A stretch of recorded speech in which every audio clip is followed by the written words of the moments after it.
picture of the entire truck and they can see what's in it.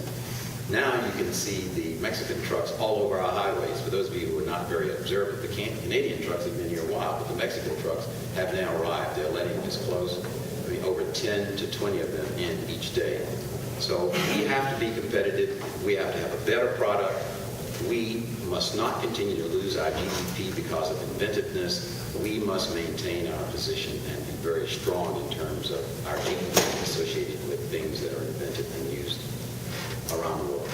Mr. Harmon. Nothing should not have any special consideration just because we're connected to the planet. It should be fair and open for trade like it is throughout the world. Mr. Rand. The world is much smaller today than it was 50, 100, 200 years ago. Instant messages cross from one part of the planet to the other in a matter of seconds. Trade is inevitable. We have to trade to be competitive. Now, how do we maintain our superiority? That is the question. Again, revamp this tax code that is so convoluted.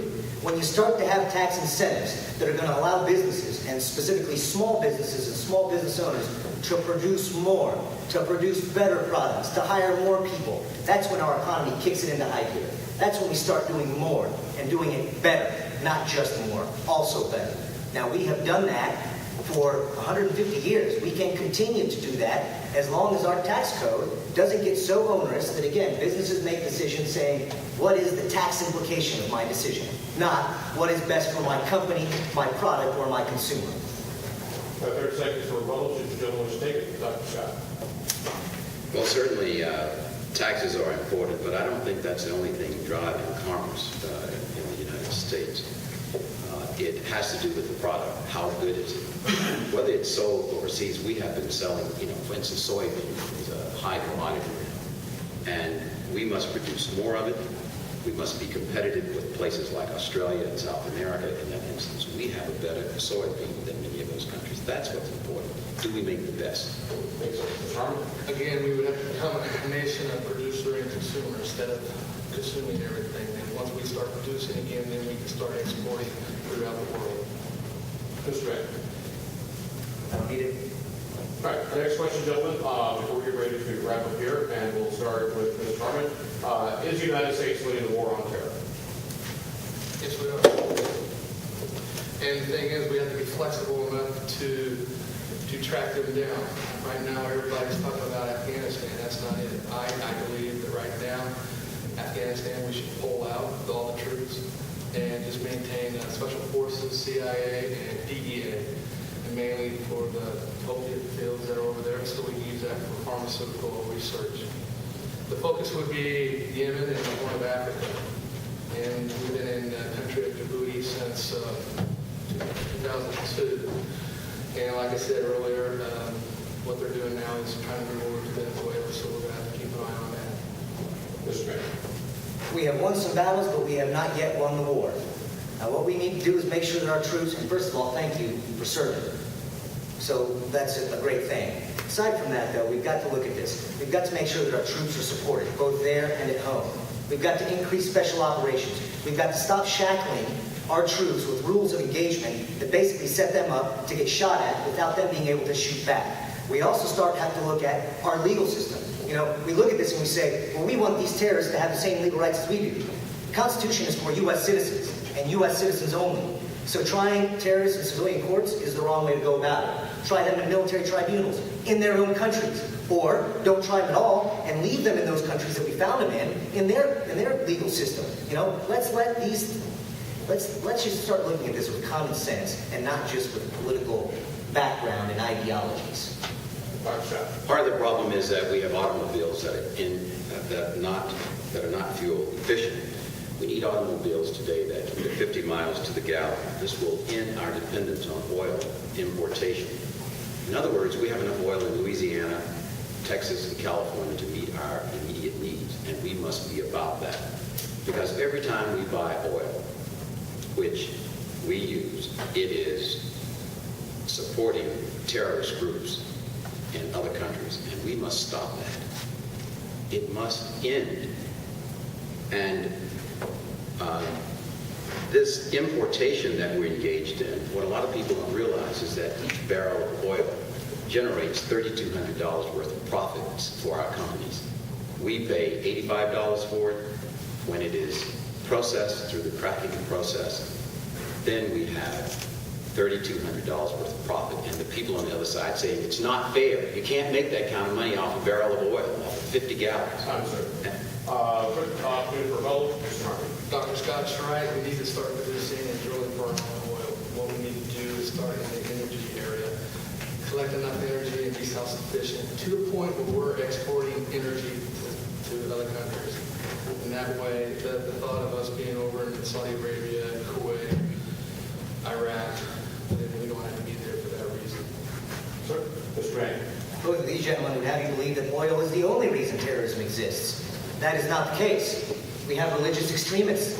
We have countries such as Iran that say we are the great Satan. They don't care that we're buying their oil. They hate us because of who we are and our system of government. They will kill us regardless of if we buy their oil or not. Now, certainly that is a factor. Not to impugn that. It is a factor, but it is not the sole reason. If we import, that's the wrong way to phrase it. If we show them what freedom is like, they will no longer live under the tyranny of religious extremism. Dr. Scott. Well, the hearts and minds of those people in that country are being, those countries, Iraq, Iran, Afghanistan, their minds are being twisted by some very shrewd people. And they're telling them to hate us. But I'm telling you, if we shared the wealth a little better, you think of an $85 barrel product producing $3,200, and then they say, well, you have the technology, so therefore you should be able to get and reap the benefits from it. I have trouble with that. Gentlemen, we're almost to the point of our closing statement, so my next question I'm going to ask, and we may not necessarily need a rebuttal for this, and we're going to go ahead and give it a shot anyway. Starting with Mr. May, if you were not on the ballot, which of the two gentlemen I'm sharing the stage with you would you vote for? If I am not on the ballot, well, I don't like to deal in hypotheticals, so you can ask me that question come the day after the primary. Dr. Scott. I vote for Mr. Harmon. Mr. Harmon. I appreciate that. I would like to defer my option. You gentlemen want the opportunity for a vote? Not a problem. With that, then, gentlemen, we've now come to the closing statement section of this Republican debate. And as we start with Mr. Harmon, with opening statements, we'll start with Dr. Scott, then Mr. May, and then Mr. Harmon. I just want to finish reading my intro speech, so I should be the end of it. I was saying I have 4 children. In my 2004 run for the U.S. Senate, nearly 1 million Hoosiers voted for me. And today I ask for your vote on May 4th. A mature society requires a mature leadership. Thank you, and God bless America. Mr. Ray. Closing statement. First off, again, thank you for coming out on a Saturday evening, taking time to listen to us. I'd like to say a few final things. Of the 3 candidates up here, I'm the only one who's actually campaigning full time. I have literally and figuratively put my money where my mouth is. I quit my job to do this full time. And I'm not living off of unemployment, unless you want to call unemployment my savings account. Now, aside from that, I've also invested monetarily in my own campaign. Not because I'm confident in myself, but because I'm confident that the folks out there want someone who will lead by example. Second of all, I'm not a career candidate. I have not lost 5 times, nor will I continue to run on the same ideas and principles as I have for the past 5 runs. Now, aside from that, I am the only candidate who has actually started to provide solutions. I call them the 7 solutions for District 7.